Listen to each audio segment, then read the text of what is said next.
You can go to a party, you can go to Brazil, but you know the jihadis, they still wish you ill.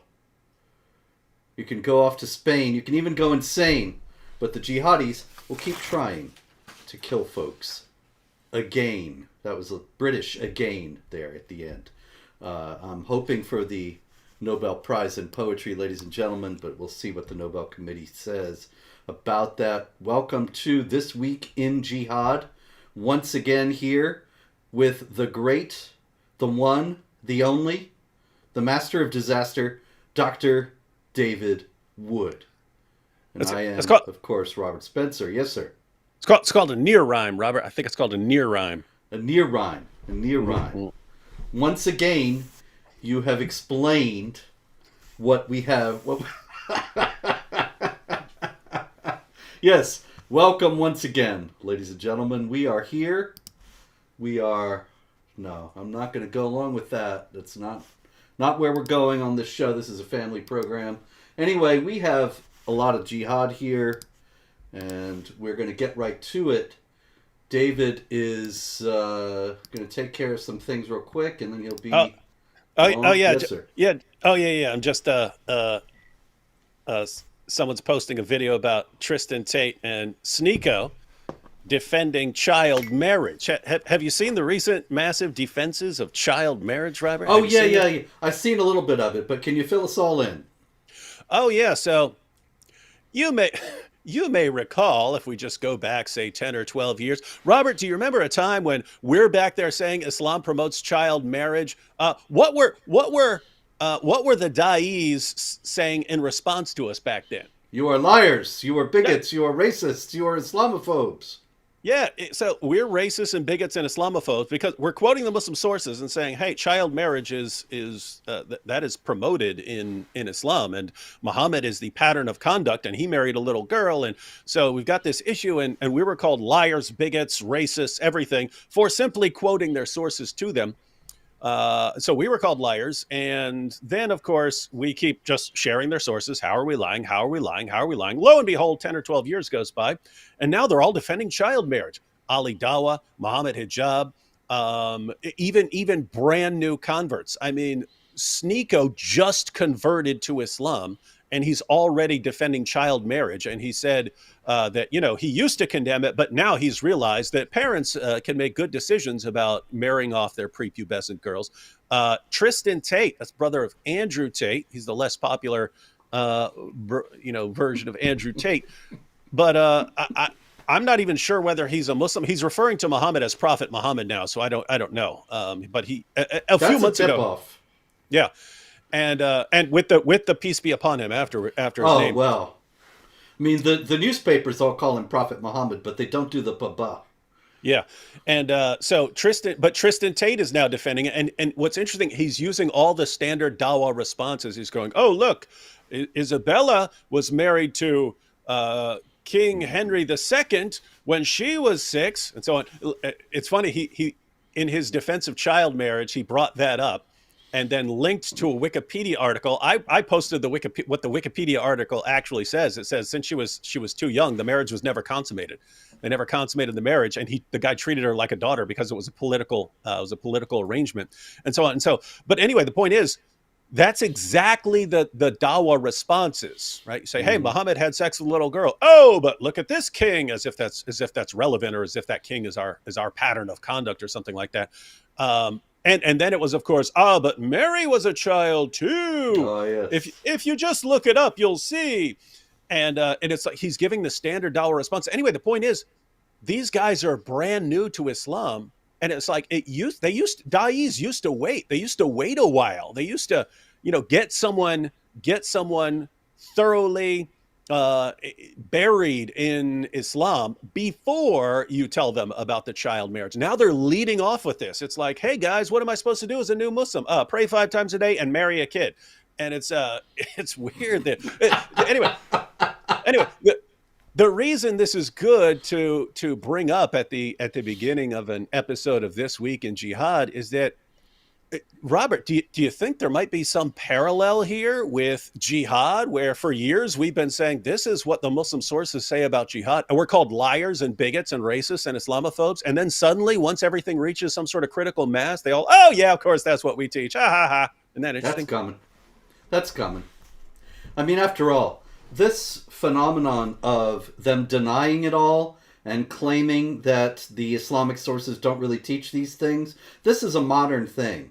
You go back, you look in the history of jihad, you see the rightly guided caliphs, the Umayyads, the Abbasids, the Ottomans, they all waged jihad. Many others did as well. The Mughals in India, and so on and on and on and on. And they never said, oh, by the way, those who wage jihad in a violent manner are misunderstanding Islam and misinterpreting the texts. They never said that Islam forbade offensive jihad warfare. They were proud of it. They were open about it. And so I think that what we have in all this denial is an indication of the small size of the Islamic community in the United States and in the West in general 20 some years ago, or 30 years ago even. And the community was so small that they fall back on the Meccan period of teaching peace and tolerance, when really what they meant was you should have peace and tolerance for us. And once they achieve critical mass, then they start to preach more openly about warfare and violence. And so I think that's very much on the horizon, and that all this about child marriage and the shift in the attitudes regarding child marriage, it's an indication that that is coming. Mm-hmm. All right. Got a lot of jihad here, sir. A lot of stories. Yeah, I know you'd think that they. Well, I would think, based on the fact that I haven't heard about any of this. Yeah, yeah. I check the news every day. I haven't seen any jihad, so I don't know what you're talking about, Robert.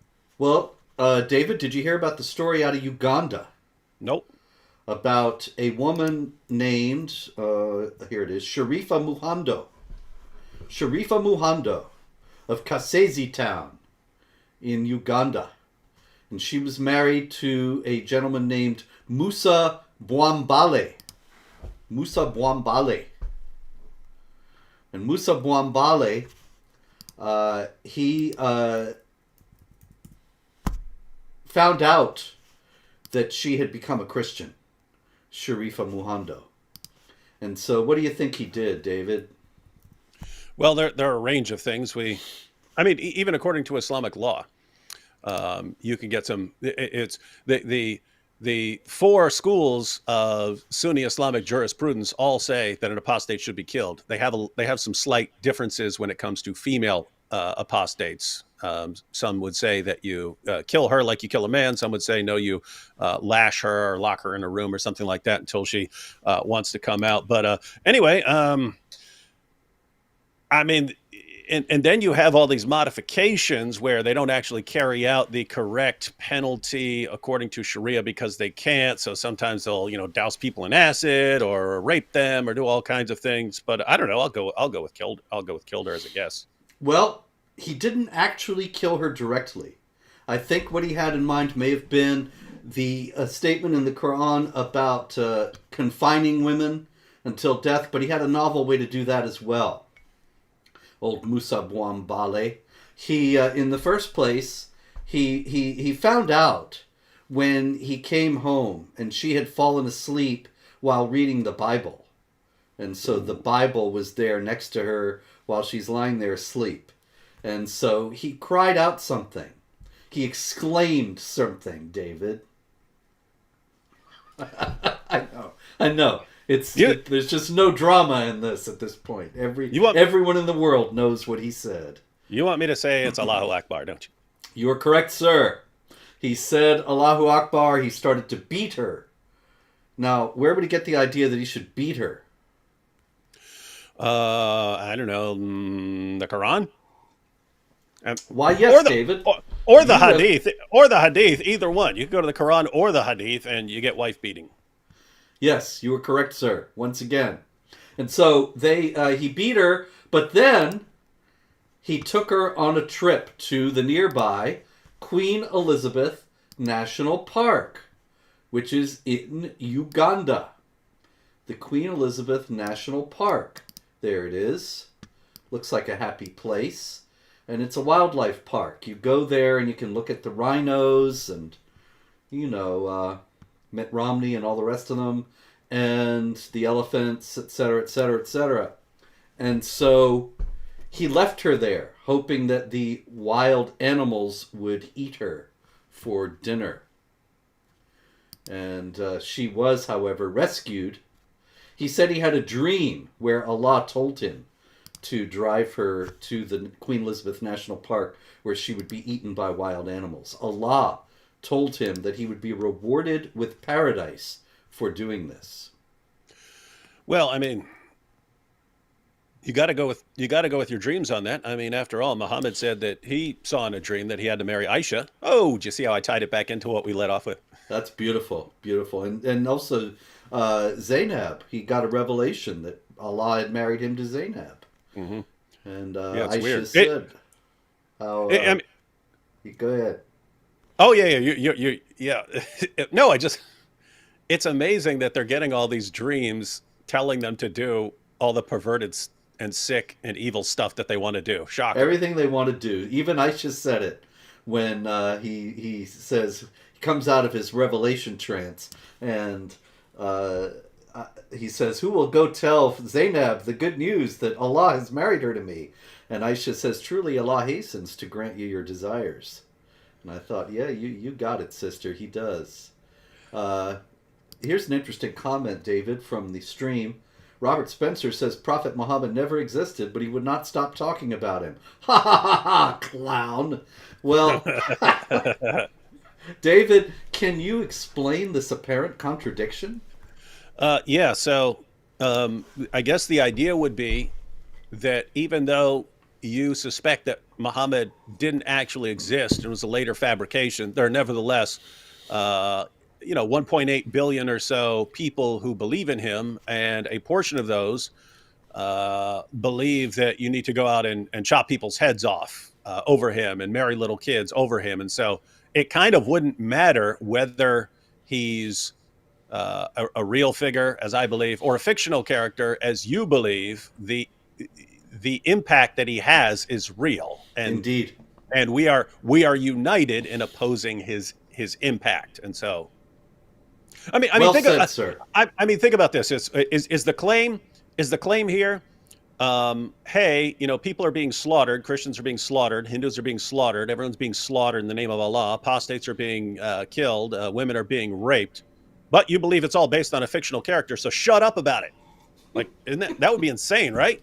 I mean, it kind of makes it worse and more worthy of being responded to if all of this is over a fictional character. I mean, yes. I believe he's a false prophet, and therefore I would oppose him. But I mean, if it's a fictional false prophet that they're all killing and slaughtering over and marrying little kids over, it's like, okay, this is really, really bad. Wait till you see. I gotta go here at this point. Wait till you see, David, and wait till the world sees the book I'm writing right now, Muhammad: A Critical Biography. I don't even have to turn it in till December 1st.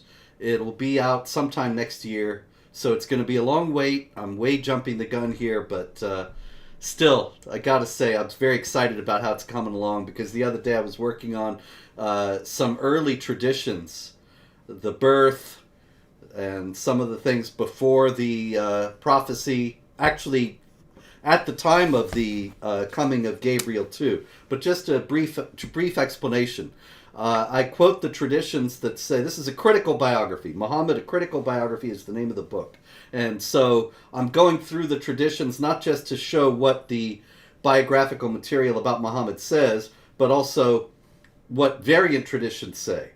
And so say that Muhammad was born on the 10th day or the 12th day of the month of Rabi al-Awwal. And then other traditions say, well, no, it was the second day of Rabi al-Awwal, or the 10th day of Rabi al-Awwal. And Muhammad was called Muhammad because his mother Amina had a dream, heard a voice rather, while she was pregnant, and it said call him Muhammad.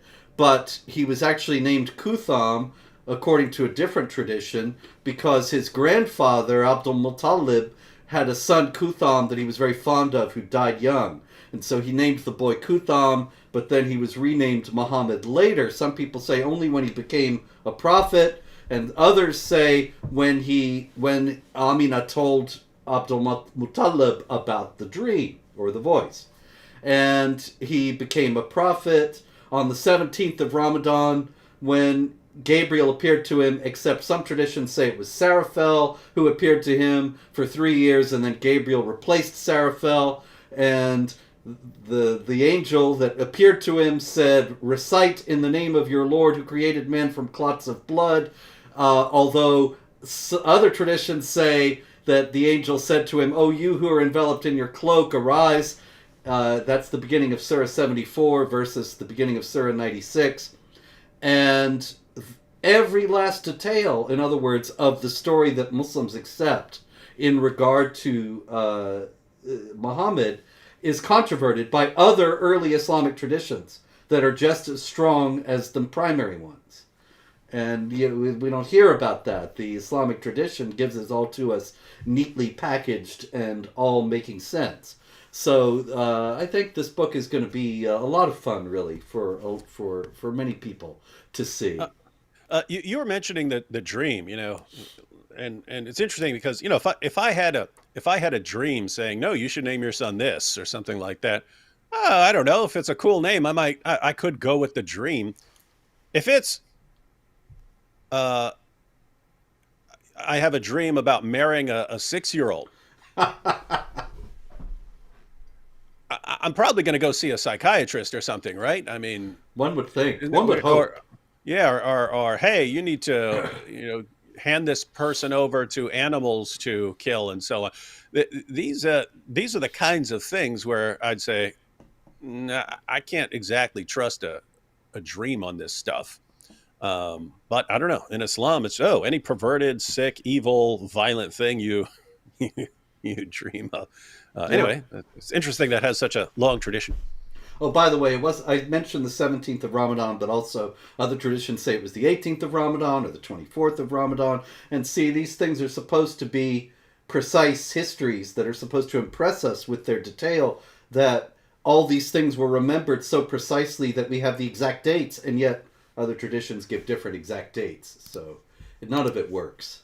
Okay, out of Nigeria, David. Terrible story out of Nigeria. And you can perhaps remind us why Nigeria is such a flashpoint.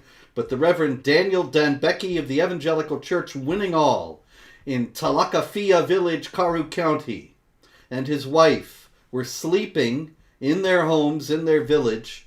On the night of May 11th, the Fulani jihadis showed up, murdered the pastor and his wife, murdered 41 other people in central Nigeria, and burned down the church, burned down many of the homes in which the Christians lived.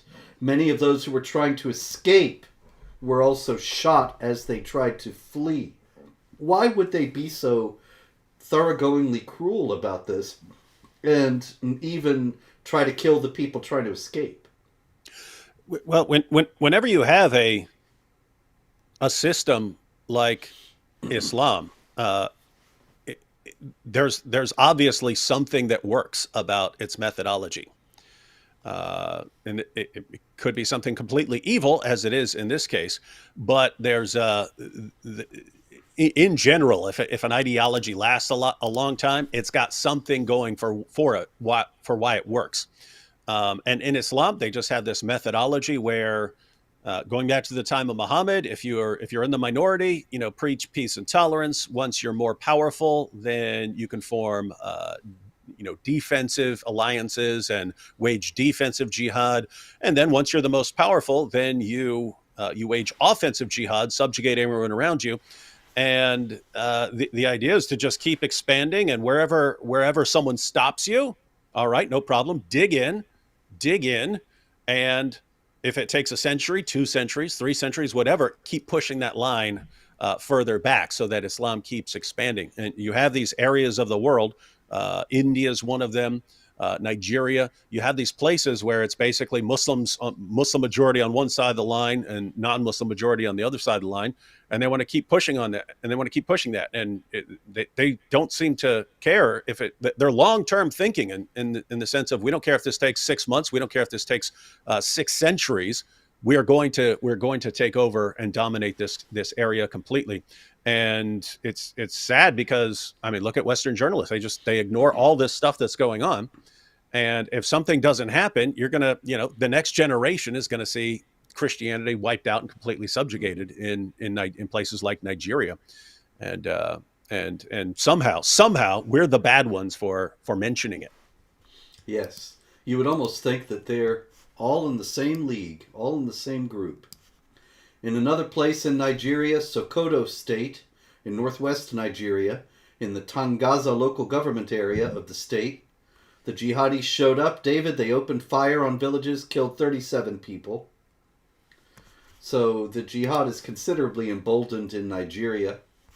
In Cameroon, right next door, the Islamic State jihad group claimed responsibility for an attack on a security post, killing 2 customs officers, a policeman, and a civilian.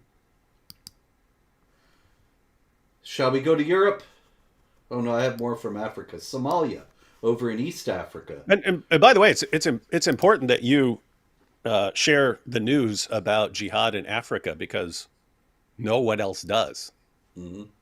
Absolutely. And they have no idea what's going on. You have jihad all over Nigeria, as we've been discussing, as well as in Mali, on the one side of Nigeria, on the western side, and Cameroon on the eastern side, the southeastern side, and the northwestern side. You have jihad in that whole area. And then edging into Central Africa, into the northeastern part of the Democratic Republic of the Congo. And then you have it in Uganda, where I believe there was, we had a story on Uganda already today. And then you have it in Somalia, which is a little bit farther east from Uganda. So all across Africa, in Central Africa, west to east, you could have conceivably, within the next 10, 20 years, a caliphate that extends all the way across the continent.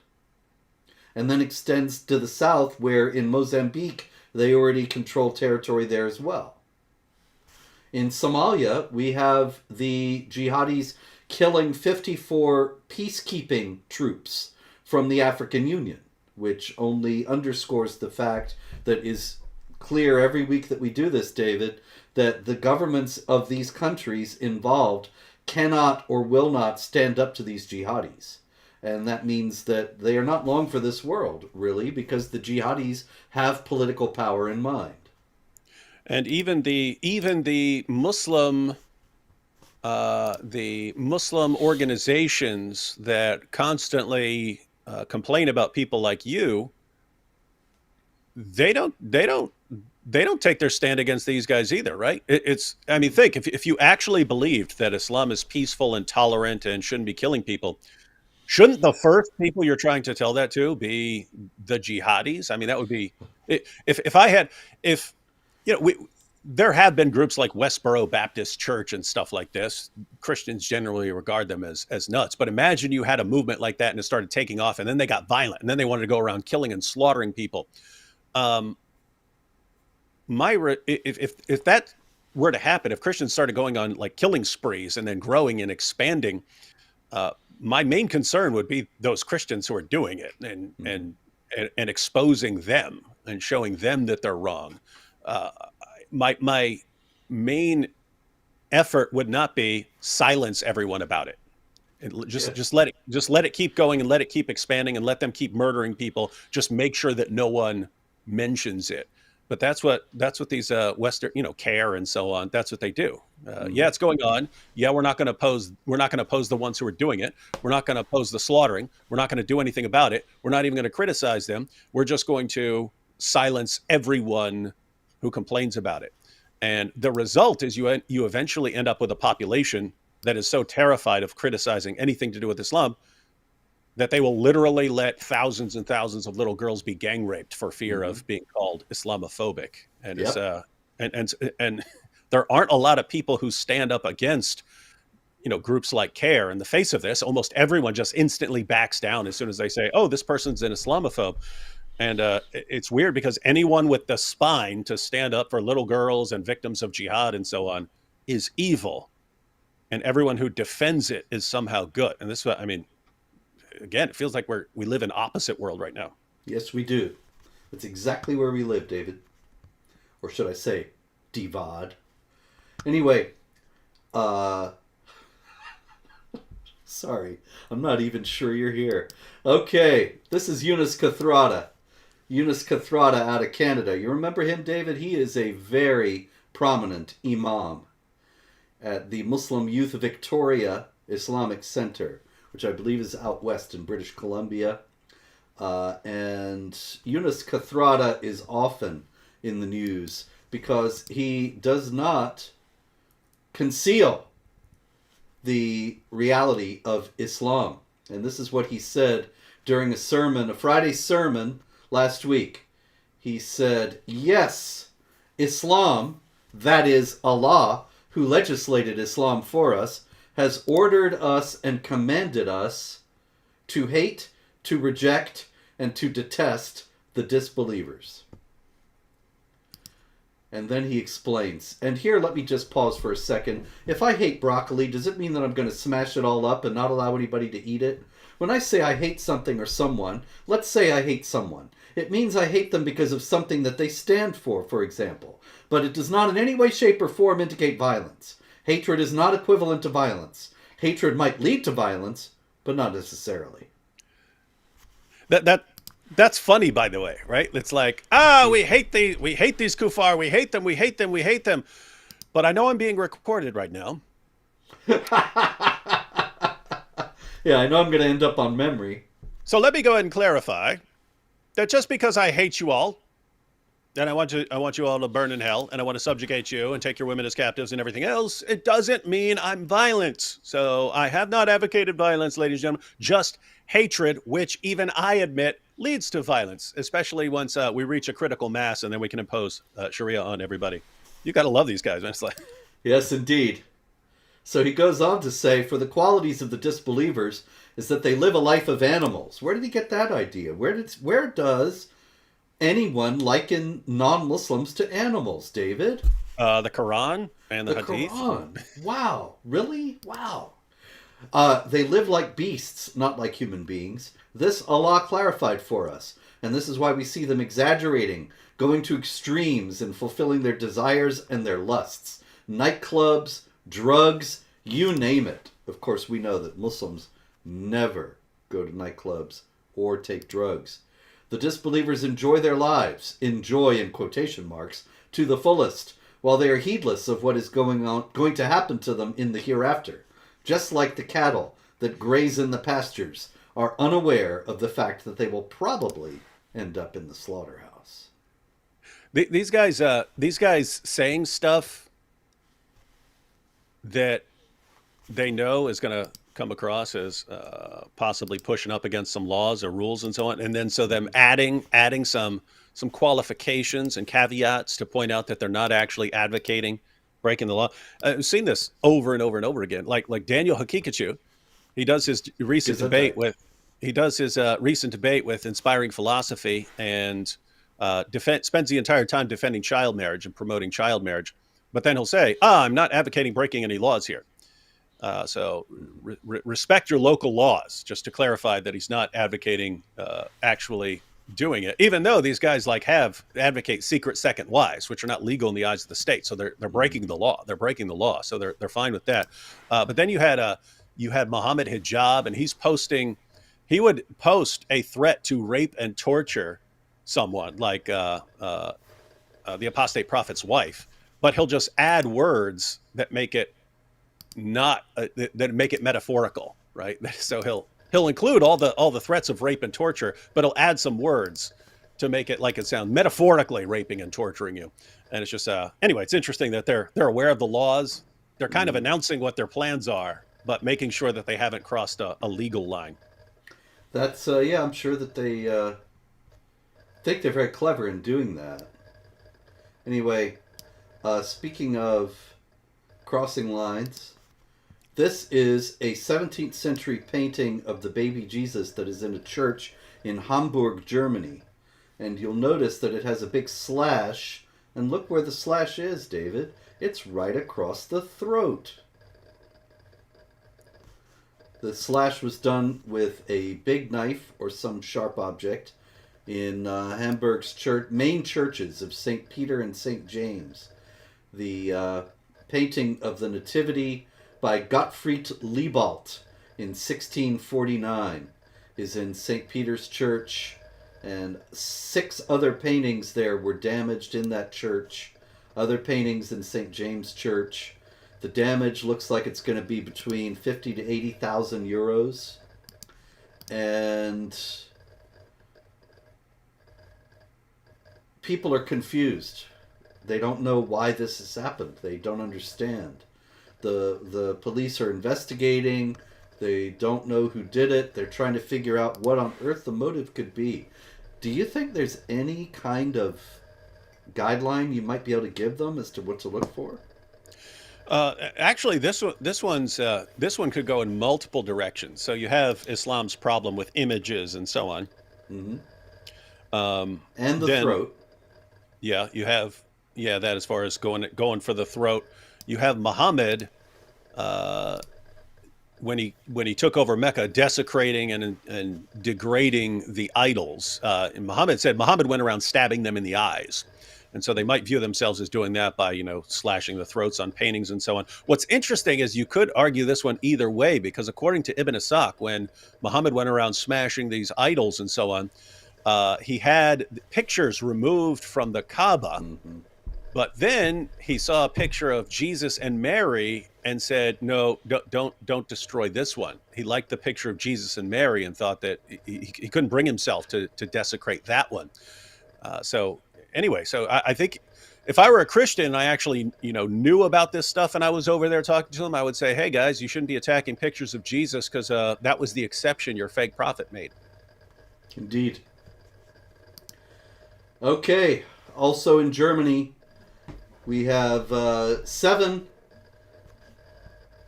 jihadis, including several with citizenship elsewhere, Turkey, Morocco, and Kosovo. And they were arrested for being part of a financial network to finance the Islamic State, or ISIS. I thought ISIS had nothing to do with Islam, David. Yeah, that's what I keep hearing. It's very strange. I don't understand why anybody would want to finance that. One of life's great mysteries. It is indeed. Also in Germany, we have a 57-year-old Syrian who attacked residents and police officers in Henrik Ibsenstrasse in the Evershagen district of Rostock. Anyway, he attacked them with a knife, aggressively threatened the cops, did not comply with their orders, and ultimately was shot himself. A Syrian. You would think he would just be grateful to be in his new country and eager to start his new life. So I don't understand why he would attack people and police officers with a knife. I don't understand that at all. No, it's just weird. Yeah. Interesting story out of Paris, David, over in France. We had not Paris, Texas, or New York. Anyway, you mean the real smelly place? Right. The Arc de Triomphe, Paris. Anyway. The city of no showers. The Eiffel Tower, Paris. The Eiffel Tower, no shower. Yikes! I thought the poetry was my job. Anyway, we have here that it came to light that a mosque in Paris was telling people in the mosque that that theft from unbelievers was perfectly okay as long as they gave the mosque 20%. Where did they get that idea, David? That sounds exactly like Muhammad. Go out and rob all these unbelievers, and then give me a fifth of the khummas. It's the war booty. Indeed. Indeed. It's right there in chapter 8, verse 41 of the Quran that you give the prophet 20%. Of course, if the prophet's not around, you can drop it off the local mosque, and they will make sure it goes to good use. And by the way, it's I mean, they probably realize, like, you'd read something like that and think, oh, these guys just want people to go out and steal and then give 20%, and that's a source of revenue. But I mean, Muhammad understood this was part of the message. This was part of the reason for converting. Like, hey, why do you want to convert to this? Well, if you join me and fight for me, you get to go around taking everyone's stuff, and God is cool with it. Really, I get to go around taking people's wives and daughters and enslaving everyone and taking all their stuff. And so I don't have to work all my life and building a house. I could just go and kill that guy and take his house and take his wife and murder him, and this is all good with God. Oh, sign me up right now. I mean, and you see this goes on till the present time, when the Taliban eventually just wins, and then they're all confused, saying, we don't know what to do now. We don't know what to do. We don't know anything about actually working and running a country. All we know about is fighting and taking stuff. And so they're confused, and that's probably part of the reason why they're like flirting with the idea of fighting Iran. They don't know how to do anything else. And so if you get in the habit of, like, we're the ones who go around taking everyone else's stuff, and all we have to do is conquer them and make them give us stuff, then it comes hard. If it becomes difficult once you've actually, like, conquered everyone around you, and then what do you do then? You've got everything, and now you have to actually work and do something. And gosh darn it, that's hard. Yes. This is our friend Matthew King. We talked about him a bit last week, if I recall correctly. He is a convert to Islam in Britain. And you can see him there making the one finger sign of ISIS, that is a gesture of allegiance to Tawheed, to the unity of Allah. So some people would have a different finger in response. That is correct, sir. In any case, a little bit more has come out about Matthew King.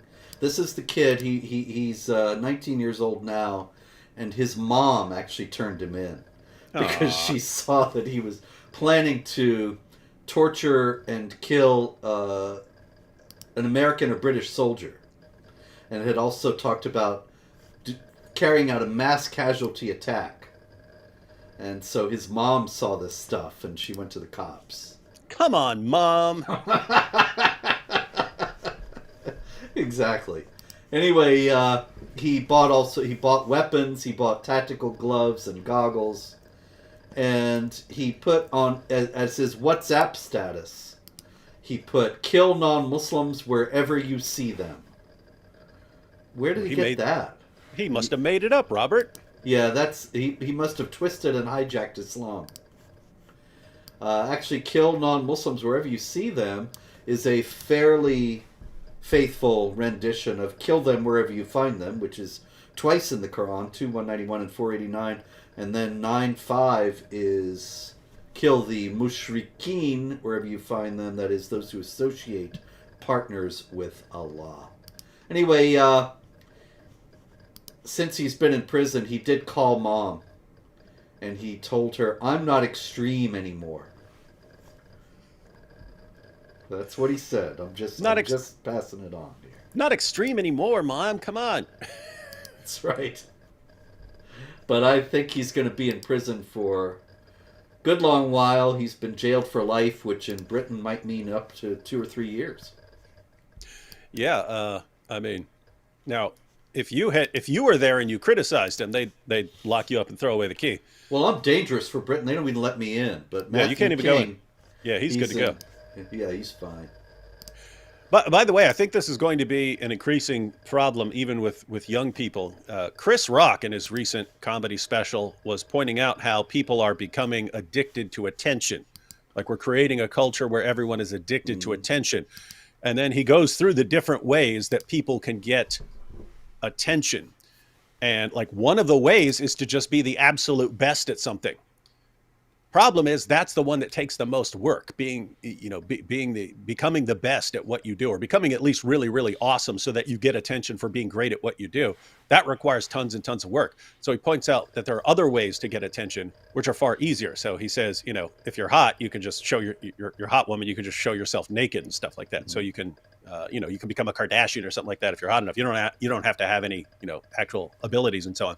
Mm-hmm. But one of the ways is, he points out like things like school shooting. These are people who are like craving attention and are willing to do anything to do it. Now, if I have to go and massacre a bunch of people, as long as it gets me a lot of attention, that's fine. And so anyway, the point is you're combining a cultural obsession with getting attention at any cost to sort of leave your mark on the world, with an ideology that actually promotes the same thing, promotes you, slaughtering people in the name of Allah in order to get attention for yourself and your religion. And anyway, point is, I think you're going to be seeing an increasing number of young jihadis deciding when they're 14 and 15 to go slaughter people in the name of Allah. Because notice this young guy, even though he's going to jail, he got some attention. People are going to know who he is. And that's much easier than spending your entire life working hard and accomplishing things. And even though he has a life sentence, he'll be out before too long, and then he will be a hero among the Muslim communities. This is not crazy talk. You remember John Walker Lind, who was arrested fighting against American troops, fighting alongside the Taliban and Al Qaeda against American troops, kid from California, in Afghanistan in 2003, and he served time in prison, and now he's out. He's done his time, and he published some articles. It's been a year or so since I've heard anything about him, but right when he got out, some Islamic groups were featuring him, and he was in some far-left publications, and it was clear that this is a guy who's been in prison for the war on terror. There are a lot of groups that want to make heroes out of such people, and so he's got a bright future ahead being a personality, a famous figure among the pro-jihad groups. And there are a lot of pro-jihad people out there. I'm also reminded of sorry. Oh, I was just going to point out, because we've talked about this a lot of times before with the people who went over and joined ISIS, that there are people who joined ISIS and did a bunch of stuff, and then when they get caught, it's understood, hey, we know what you did, and so you're getting life in prison. There are other people who went and joined ISIS and the governments don't know what they did. They don't have evidence on what these people did. And so they give them sentences of like 5 years or 7 years or something like that for supporting a foreign terrorist organization. But they don't know what they did in order to charge them with crimes beyond that. And so these people get sentences of 5, 7, 10 years. Guess what? Those people are coming out. And so you have actual people who were over there fighting for ISIS who are now going to be walking among us. They already are. And so it's I don't know. It's you better hope that prison de-radicalization program, which everyone makes fun of because of how silly and stupid it is, really just clicked with these guys for some reason. Wow. Otherwise you've got seasoned jihadis walking amongst us in France and the UK and the United States and Canada, waiting for their next orders to come in. Indeed. And another aspect of this attention-seeking business is that you'll get YouTubers. And you know all about the Dawa guys. Did you hear about Malik Sanchez? Smooth Sanchez? Nope. This is a couple years ago. This is this kid in New York City. And I don't actually know anything about his background, but I figure from his name being Malik, he's probably half Arab, because what happened was he would go around, and I actually watched one of these. It was really, really torture. I don't watch videos as a rule, but this one was a bad one to pick if I was going to watch a video, but I wanted to find where he did it. He would film videos of himself walking around New York City and being a jerk, basically. Yelling at people and insulting them, and he walked into a store. He actually slapped a guy that was working in the store, and he's got it all filmed, and he's had these long videos, 2-3 hours, of him walking around being obnoxious in New York City. And in one of them, he went to a restaurant and everybody was sitting outside because this was high COVID time. And he says, "I've got a bomb, Allahu Akbar. I'm going to blow you all up." And everybody, of course, panics and runs. And so he was actually sentenced to some time in prison for that. I believe it was all suspended. But his career as a YouTuber was over, and at least for now. And that was the end of it. But I thought that is exactly the kind of person that this crazy culture that we have today produces. That you have somebody who's seeking attention, like you were talking about, and so he thinks, what better, and he's seeking attention by being an obnoxious, terrible person, and so it was perhaps inevitable when he started that at some point he was going to claim to have a bomb and go jihad, and that's what did him in, though, at least at this point. Might need to talk more about this obsession with attention, because it seems like it's the root of a lot of problems, or more like it's a problem amplifier. So jihad is a problem. Wanting to slaughter unbelievers in the name of Allah is a problem, but it's more of a problem if it becomes a cool way to get more attention for yourself in a culture that's obsessed with attention.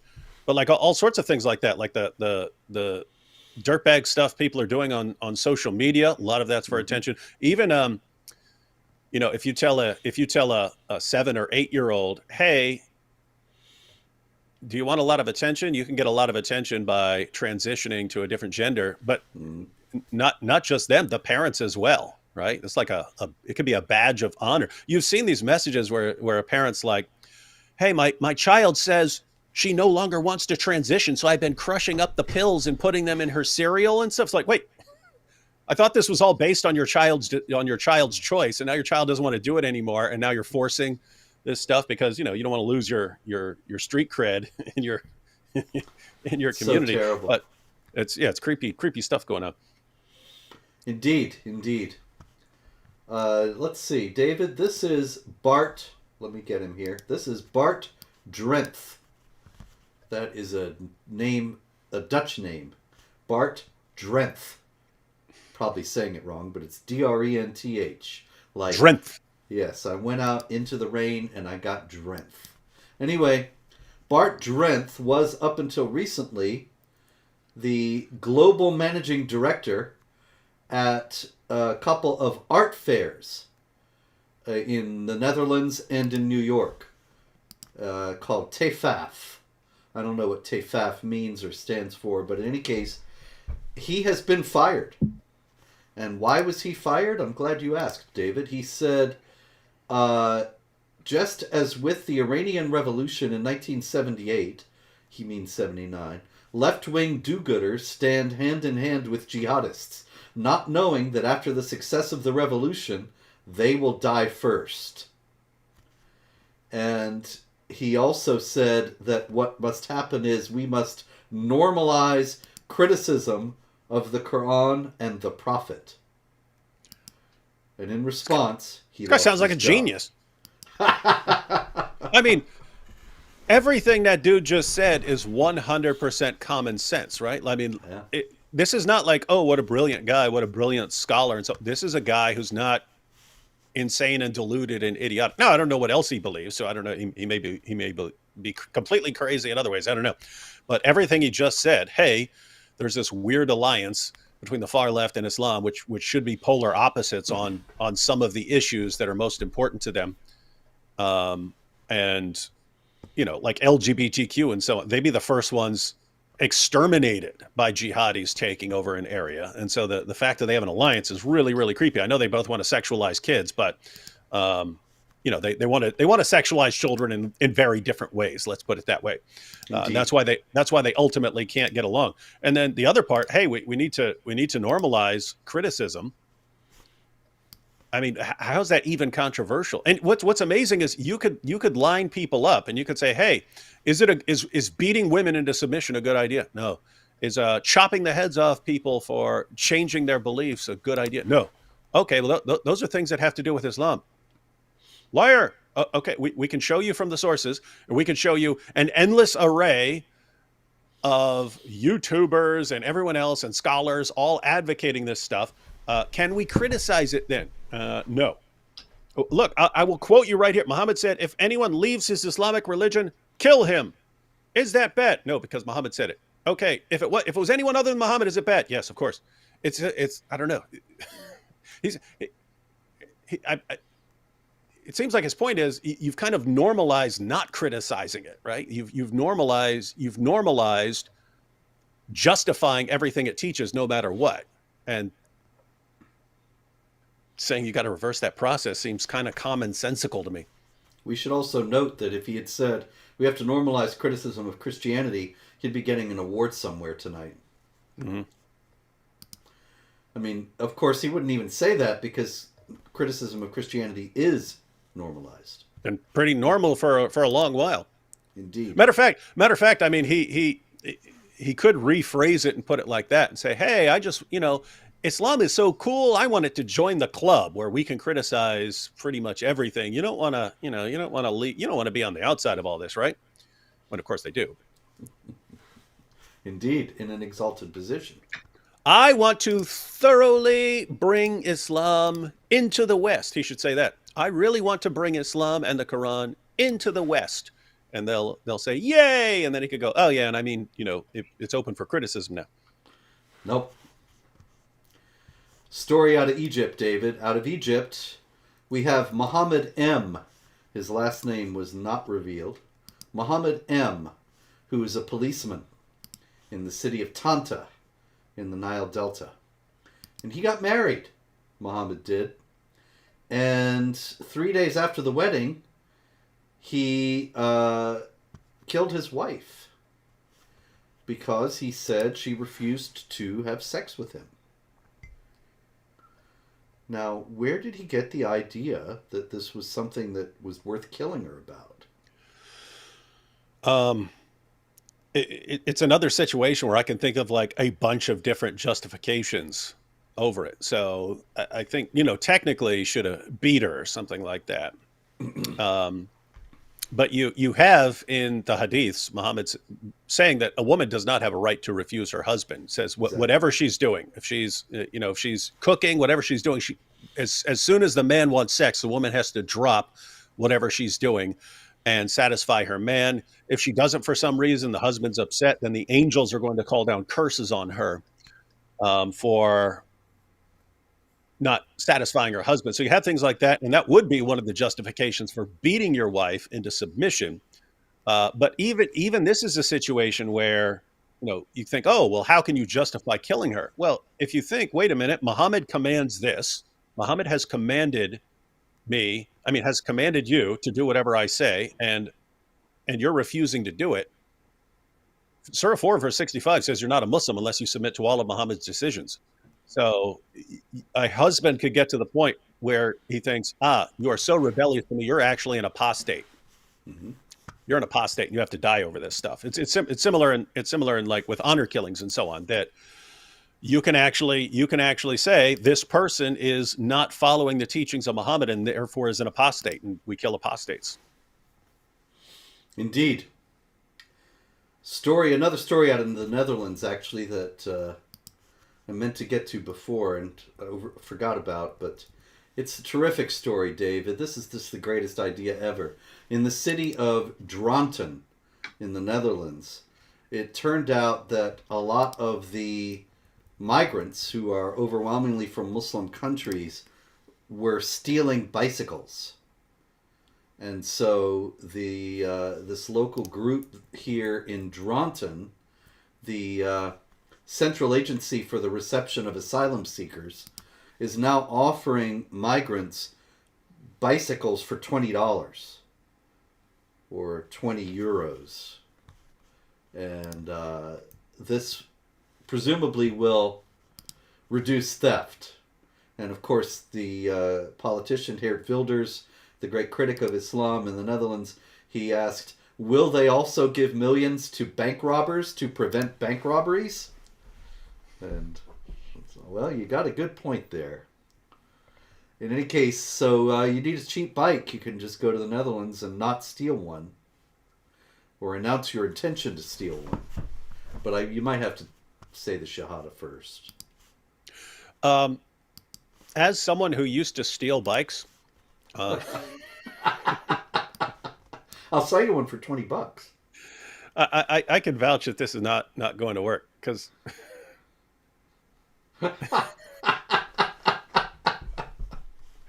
Yeah, I don't think it's going to work either. I stole my first bike when I was 7. That was my first bike. That was the first bike we stole. But yeah, I mean, if someone had given me one, that wouldn't have. I don't think that would have solved the problem back then. Indeed.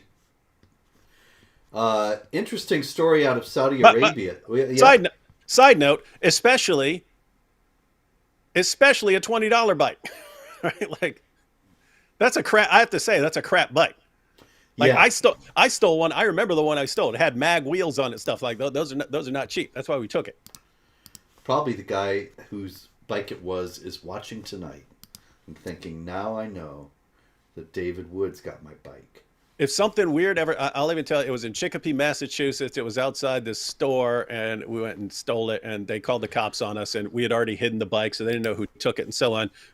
If that dude is ever watching this, please contact me. I will get you a brand new, very, very nice bike to make up for that, because you were a kid. I took your Mag bike. wheels?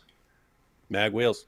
Oh, no. I'll give him an awesome, like, Diamondback or what, I don't know, whatever cool bikes there are, but yeah. Okay. You heard it here. Bike victim? Contact Interest. David. Yeah, you're talking 40 years of interest, so I'll get you an awesome bike. But you're going to have to establish you are really the guy. So Oh yeah, that's a problem too. that's going to have to be done, though. Out of Afghanistan, David, 80 primary school girls poisoned in 2 separate attacks. What is that all about? Yeah, I heard that. And we've seen, and it's an issue. You can't even say, oh, this is Sunni or Shia, because they're poisoning girls in Iran too. So Iran, Afghanistan, Afghanistan. You could correct me if I'm wrong, but I think they've outlawed girls going to school beyond 6th grade. But then there are still people who are upset even about, the first graders and the second graders and the third graders going to school and learning anything. So they're poisoning them over that. Is that correct? Yeah, that's basically it. The idea is girls you might want to have them learn to read and write so they can do things like make shopping lists. But that's it. You don't want them to learn anything beyond that. And so and the line is controverted as to where you cut it off. But it's interesting to note how the violence in girls' schools has spread to Iran now, out of where it used to be confined to Afghanistan. Also in Iran, interesting story that I actually got from you, so I know you know all about it. A senior Muslim cleric in Iran, Mohammed Dulabi, has said that 50,000 mosques have closed. 50,000 of Iran's 75,000 mosques.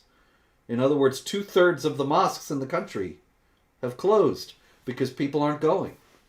And what's going on?